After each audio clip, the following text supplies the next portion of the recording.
On a Sunday afternoon a few weeks ago, I drove eastwards to the old city of Ahmedabad to interview Avni Sethi at the Conflictorium, a museum of conflict conceptualized by her and housed in a 100-something-year-old building.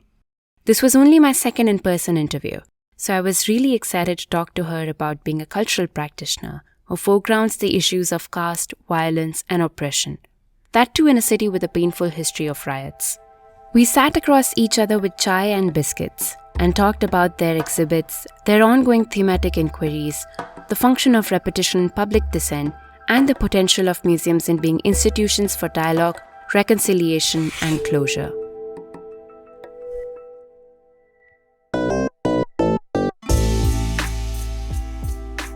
I am Vaissnavi Shukl, and this is Architecture of Center, a podcast where we highlight unconventional design perspectives, practices, and research projects that reflect emerging discourses within the design discipline and beyond. Architecture of Center features conversations with radical designers, thinkers, and changemakers who are redefining the way we live and interact with the built environment. So we're sitting in Ordo right now, but describe the place next to us that's Conflictorium. That's a really tough one because, for the longest time when I used to speak about the Conflictorium, especially at a presentation, I would never be able to show images of the museum at a presentation. I would always just speak, partly because I always thought that if you did a static image of the Conflictorium, you would only see emptiness all the time. And that would best present what the Conflictorium does. So what I might end up doing now is to somehow create a auditory image, which I also don't want to do. But the Conflictorium is about 100-year-old building now, set in Mirzapur, which is in the older part of Ahmedabad. And we necessarily call ourselves a museum of conflict. And I'm revealing the kind of doubt that we are playing with a lot at this point of time as a team is, are we a building? And if we weren't a building, what would the Conflictorium be? And so you're asking me this question at a really sort of difficult juncture.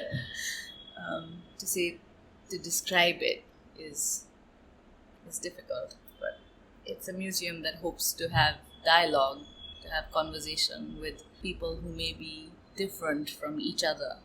Somehow be able to be host between people who see each other as the other. Okay, we are talking about Conflictorium, which is either a program or a building. So we're open-ended. Okay. But the Conflictorium in this case is a proper noun. It is not a building typology. So even though we'd wish it was a building typology that would constantly address themes of conflict or violence, it is not per se a generic institution like a hospital or a police station or a community center for that matter. It is a museum at the very basis or crux of it. Talk us through what a museum of conflict is and how you crossed paths with the idea. Yeah, I actually think that a museum of conflict in a city like Ahmedabad would be inevitable. Either it would be me or somebody else. Either it would be in 2013 or in 2023, but it would have had to happen. I think Ahmedabad has seen in the last decade or maybe even 2 decades severe tectonic shifts in its social fabric, in how much pressure has been put on its stencility. I think as a young person growing up in Ahmedabad, if you have seen the kind of violence that has ensued in the last 20 years, and in any way, if you were witness to how it was structurally being inculcated into every public institution, into public space, into into imaginations of citizenship, into what education can look like, then it was not possible to just stay witness from a distance. The weight of being witness is very high.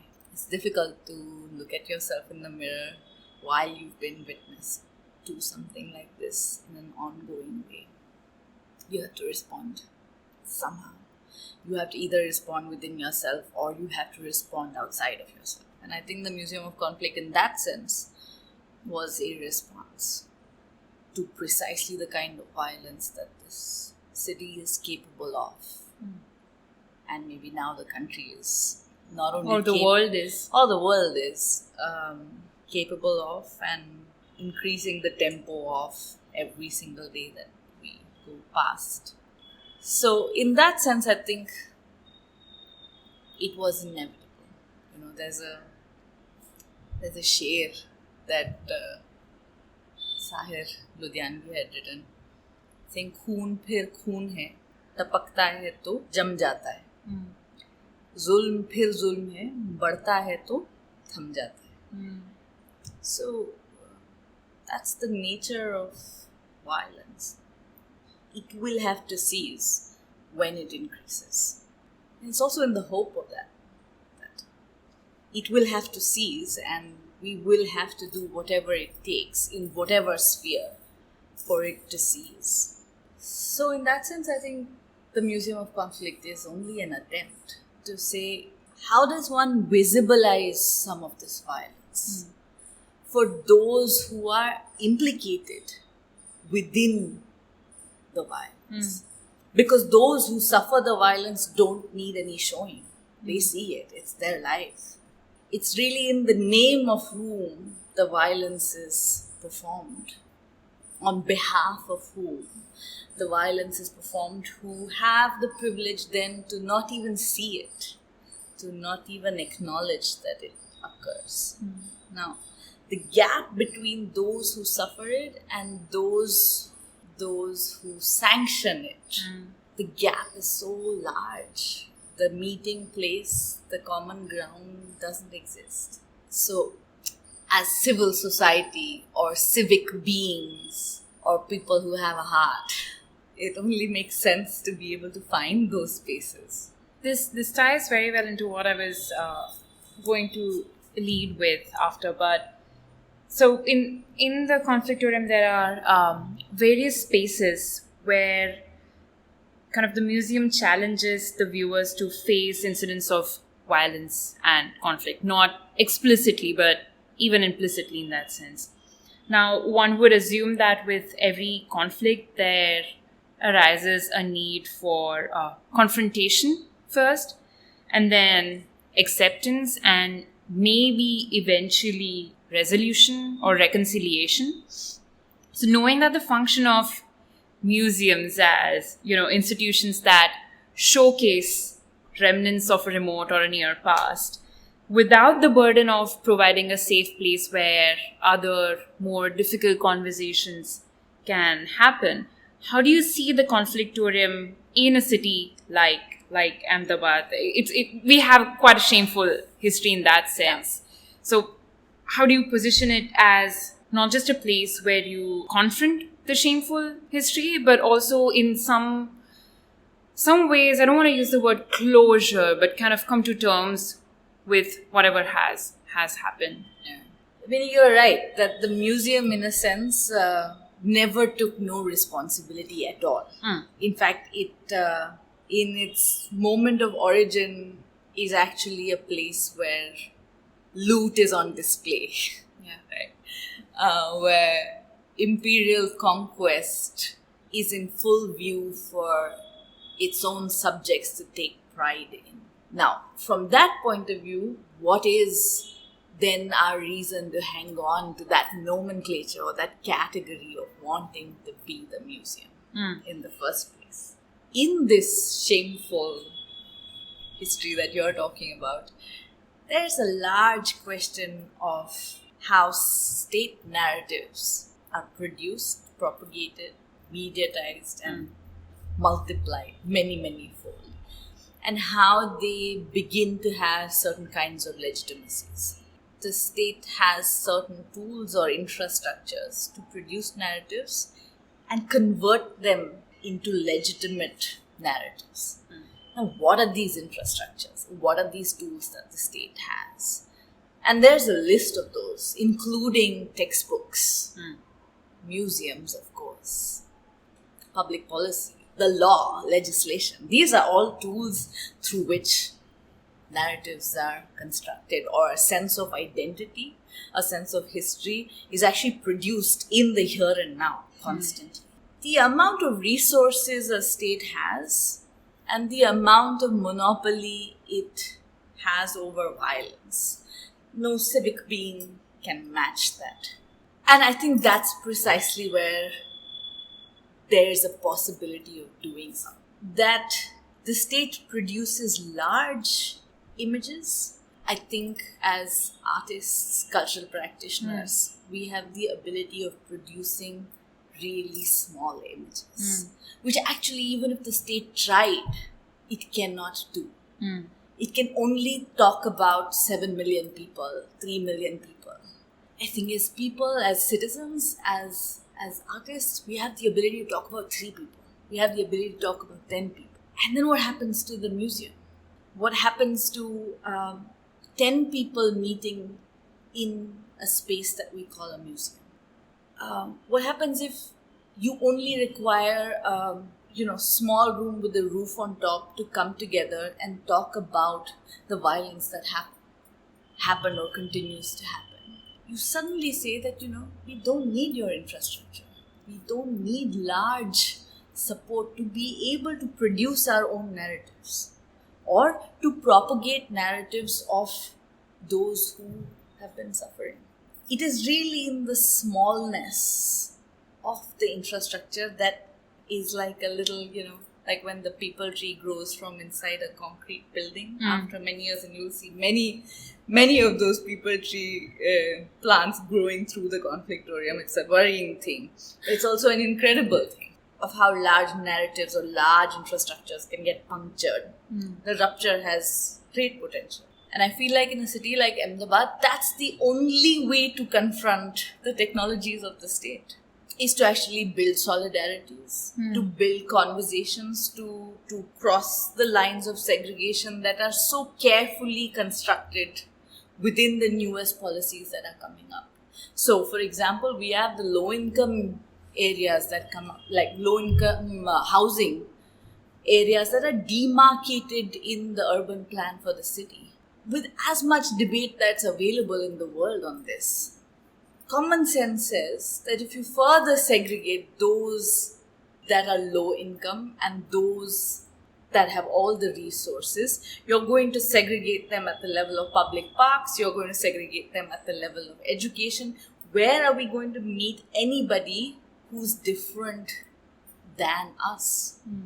Now, this may be low income to start with, but that segregation project is complete when it comes down to we will segregate based on religion, we will segregate based on caste.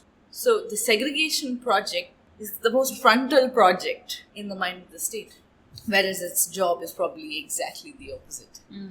Now, therefore, a small museum attempting to generate narratives in history, I think it's important that not one museum, but many such spaces come alive. So the museum is, sometimes I feel like it's a prototype. It's a prototype to say that something is possible and that many people will pass by it and know that the possibility exists and will be able to give it form in a different space, maybe through poetry, maybe through dance, maybe through publication, maybe through podcasts, but will know that there is a possibility of puncturing that grand meta narrative that the state wants to produce of oneness. Kind of taking the prototype and almost waiting for it to become an archetype of replication, of multiplication. Yeah, we're in fact working on our next thematic inquiry that deals with this question. the difference between what the state does and what people's movements can do. We are trying to work on this difference and articulating it as what the state does is reproduction of a spectacle. So the state reproduces the spectacle of violence again and again, but only reproduces it. What people's movements have the grit and energy and numbers for is repetition. We can again and again and again repeat the quest for justice. We can repeat the quest for equality. And we can repeat it through image, through the nara. There is one nara. It can be repeated again and again and again. And the two must not be confused as the other. That reproduction does one thing and repetition does the other. So sometimes in all the critique that one comes up of our own practice, one of the critiques that internally as a team that we may speak about or have spoken about is, are we doing the same thing again and again? And we are like, hell yeah, we are doing the same thing again and again because the state is reproducing the same violence again and again. And therefore, what else do we have to talk about? So it's not like we are a commercial gallery or a art center who wants to talk about the clouds on one day and then wants to talk about social justice projects on the other day and then wants to talk about sunflowers on the third day. We have really very little space for doing that, especially if we are committed to this idea that the museum is a space that will generate a conversation, that will become some kind of a space where those who have been deliberately silenced or not heard, this is where if they choose to speak, they can speak. Then I think there is very little doubt in terms of what we will do repetitively.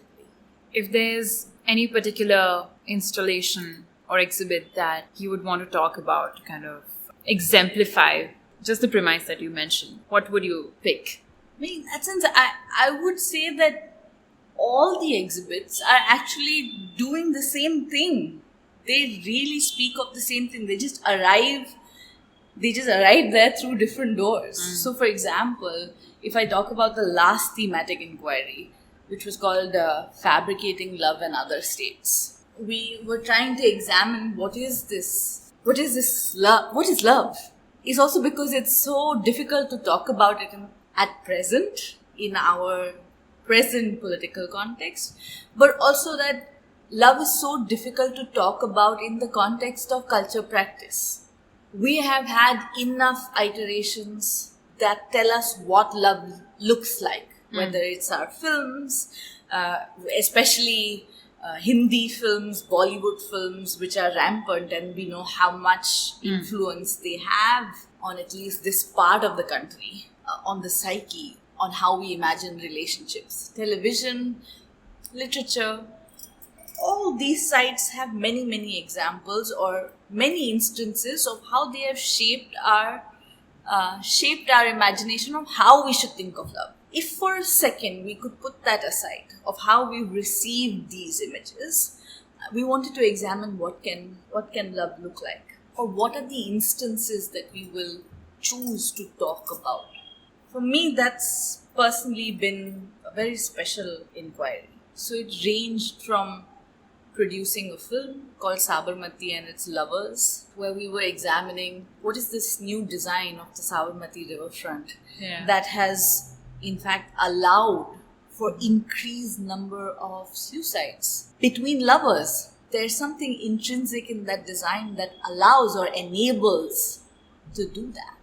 Is that a facet of love that we allow ourselves to think through? And that came to us because within our neighborhood itself, in the last 10 years, we have witnessed at least 3 couples who have died by suicide because they belong to different castes, different communities. They were not accepted and they decided to end their lives. What does it look like when lovers belong to 2 different castes? And this is a large reality of this country. What are our social realities allowing us to imagine of our lives? So an exhibition like that became a site to have those conversations. Now, our films, barring a couple and more recently with filmmakers who come from the Dalit community, finding mainstream space and really actually making the space for their work, really give us like this incredible reminder of how limited our popular culture has been in how we imagine the world. And also in terms of just the art of filmmaking, those narratives are then just so nuanced, and the perspective that everything is narrated from or shot from kind of shakes you up to the core, right? Yeah. I believe you're talking about Nagaraj Manchule. Yeah. It's fascinating. So actually, if I think about all the exhibitions we've ever done, we're either trying to understand caste, either trying to understand gender, either trying to understand religion, and we only keep doing that.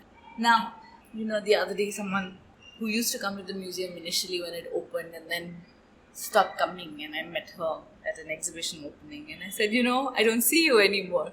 And she said, yeah, but you always are talking about caste. So I said, okay. I said, we've been only doing exhibition about caste, but does it look like anything in the world has changed? So we have to keep talking about it till the time it exists. So you're exhausted of seeing this. But the reality is not. But you're not exhausted of actually practicing it. Speaking of installation, there's another installation of yours that our intern Ayushi found very interesting. So I'm going to relay the question from her. You have something called the conflict timeline, where you've kind of parallelly juxtaposed the history of riots or violence in the city with parallelly the kind of development that was happening in the city. And she's a young architect, so I'm not surprised this comes from her. She's saying that she found it very interesting how, they kind of overlap. At the same time, both of these things are happening almost kind of diametrically opposite in nature.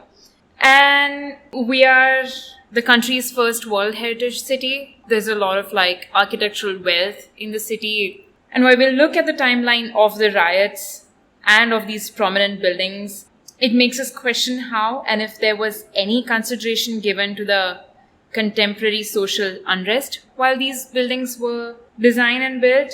So Ayushi asks if there should be any consideration given to the socio-political climate by designers when they are practicing in a certain era. And if yes, then how can we do so, especially with so many conflicting groups in the same broad picture? I think I'm very clear that designers and architects are acting completely in cognizance of socio-political realities. Yeah. They are absolutely visibilizing through material form use the very primal instinct of violence that exists in Indian society. Let's look at the kind of state projects that are coming up.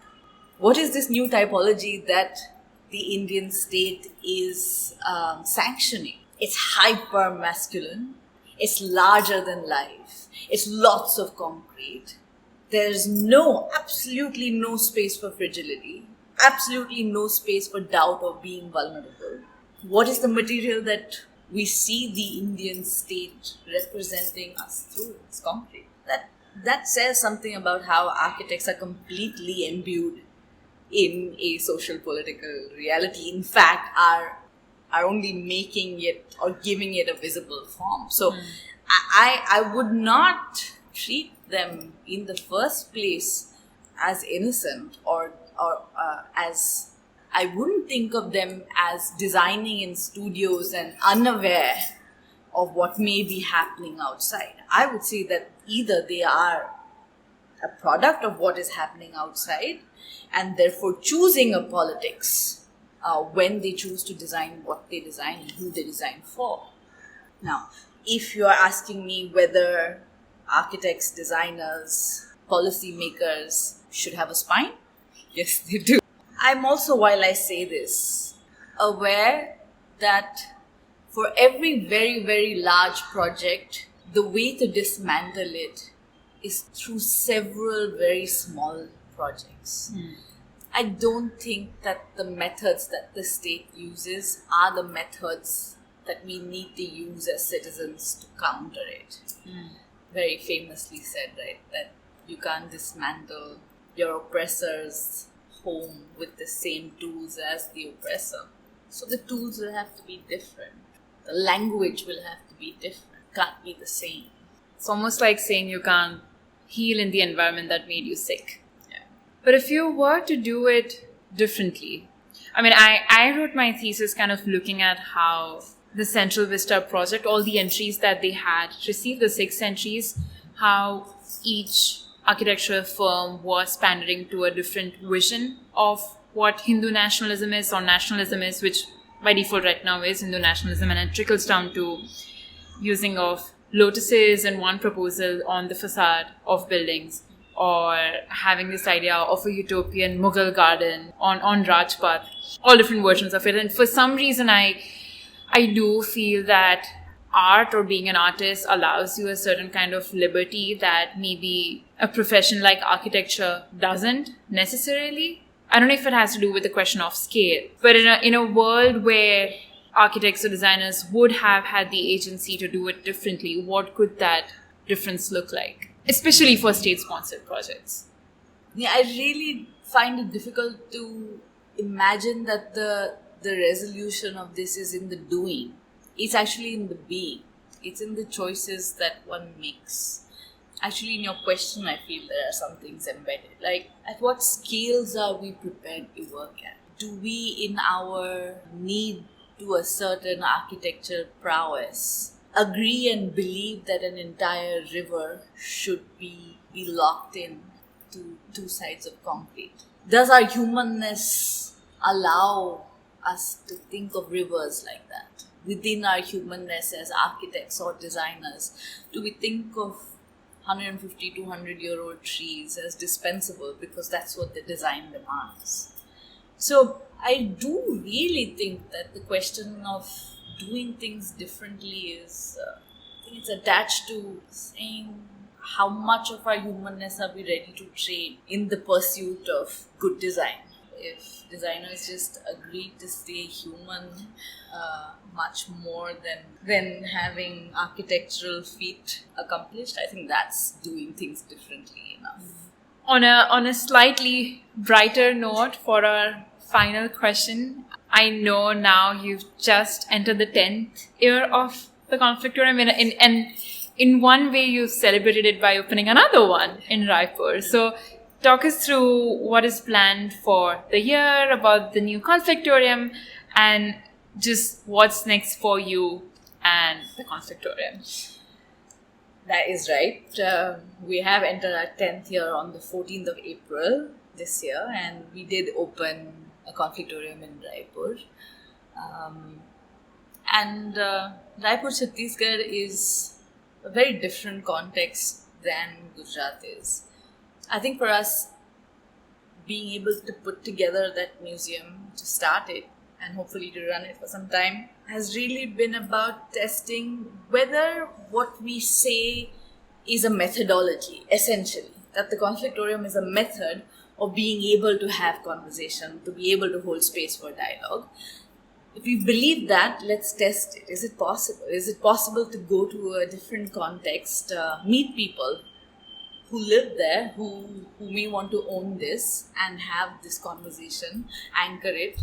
And I think we did. We met incredible people in Raipur, young people who were excited about having conversation, about disagreeing with the way the world functions around them, and somehow be able to do something about it.